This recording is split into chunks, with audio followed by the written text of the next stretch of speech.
Apotus is undeniably strange, but just how different is it from our own moon? At first glance, Earth's moon and Apotus share some basic similarities. Both are natural satellites orbiting their parent bodies, both are roughly spherical in shape, and both have been shaped by eons of impacts and radiation. But that's where the similarities end.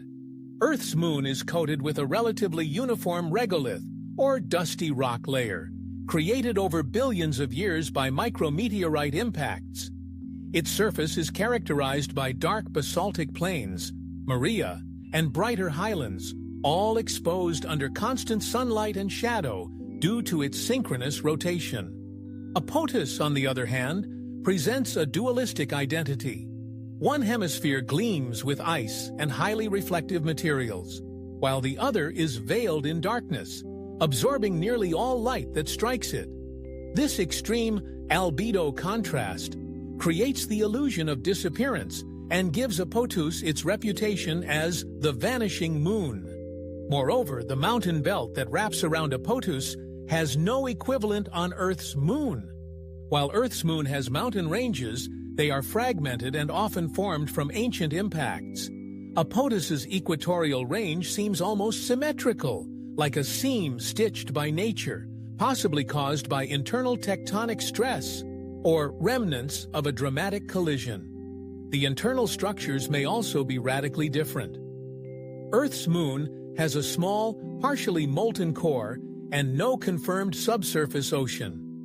In contrast, recent thermal and radar data suggest that Apotus may have a hidden briny ocean beneath its icy crust.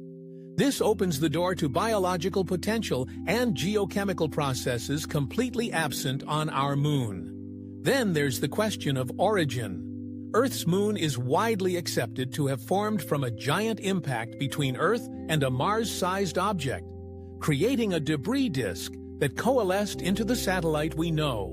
Apotus, however, defies singular classification. Theories range from gravitational capture to hybrid co-formation, and even the possibility of it being the fused remains of two separate moons. When comparing orbits, our moon is relatively stable, maintaining a near-circular path around Earth.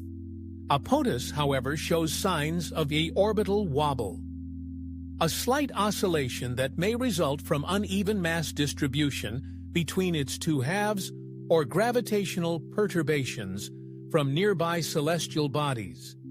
This wobble contributes to how and when the moon appears to vanish from certain observational angles. The biggest difference may be psychological. Earth's moon is familiar, comforting, a constant in our night sky. Apotus is an enigma, a celestial trickster. Its behavior forces us to rethink what we define as a moon. It reminds us that the universe is still full of surprises, and that even basic assumptions, like visibility, can be challenged by nature. As we continue to study moons across the solar system and beyond, we may begin to understand Apotus not as an exception, but as a new category of moon altogether.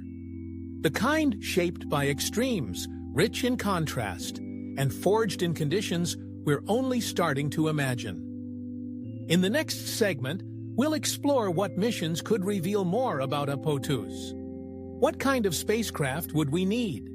What instruments could peer beneath its ice and uncover its secrets? The answers may shape the next era of lunar exploration.